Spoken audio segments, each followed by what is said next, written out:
بانگەواز بۆ خۆپیشاندان هەینی پێکەوەبوون و بەردەوامی لە درێژەی خۆپیشاندانەکانی مامۆستایان و فەرمانبەران و چین و توێژە جیاوازەکان ئەوە چەند ڕۆژێکە لە هەردوو ناوچەی ژێر دەسەڵاتی یەکێتی و پارتی زاڵمانە خەریکی گرتن و سەرکوتکردن و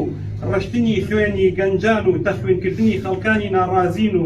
هیچ ئومێدێک بۆ بە خۆداچوونەوەی ئەم دەسەڵاتە نییە. کۆنگرەی دەنگە ناڕازیەکان داوا لە کۆی هاوڵاتیانی کوردستان دەکات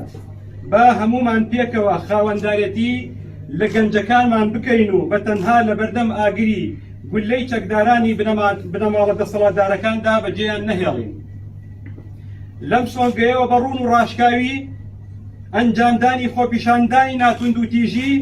فراوان ڕادەگەێنین لە ڕۆژی هەینی 11/12/2020 کاتژمێر 1:30 پاشنیوەڕۆ لە سەرجەم شار و شارۆچکەکان داوا لە ژنان، گەنجان، مامۆستایان، فەرمانبەران، کاسبکاران، خوێندکاران و ڕۆشنبیران دەکەین چالاکانە بەشدار بن و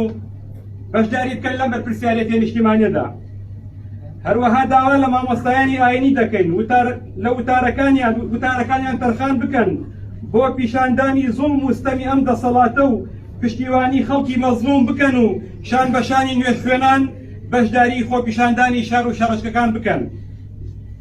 لە هەمان کاتدا داوا لە هەرسێ لایەنە بەڕێزەکەی یەکگرتووی ئیسلامی نەوەی نوێ کۆمەڵی ئیسلامی ئەەکەین لەگەڵ خەڵکانی بە ویژدانی ناو دەسەڵات بەشداری چالاکانیان هەبێت. لەوەش دڵنیاتان دەکەین هاوڵاتیانی بەڕێز لەوەش دڵنیاتان دەکەین ئەگەر خۆپیشاندانی فراوان ئەنجامی نەبێ پلانی ترمان هەیە و هەنگاو بە هەنگاو ڕای دەگەێنین تا دەگەین بە ئامانجە پیرۆزەکانمان. بێگومان بەشداری فراوان و پێکەوەبوونمان زامنی سەرکەوتنمانە. بەڕێزان، خۆپیشاندانەکانی سلێمانی بەیانی لەبەردەم ئەنجومەنی پارێزگای سلێمانی یاخود پارێزگای سلێمانی ئەبێت لە کاتی دیاریکرا و سەعات 1:30 بۆ شار و شارۆچکەکانی تر ئەو گروپ و ئەنجومەنانەی کە سەرپەرشتی خۆپیشاندانەکان ئەەکەن لە ڕێگەی تۆڕە کۆمەڵایەتەکانەوە شوێنەکان دیاری ئەەکەن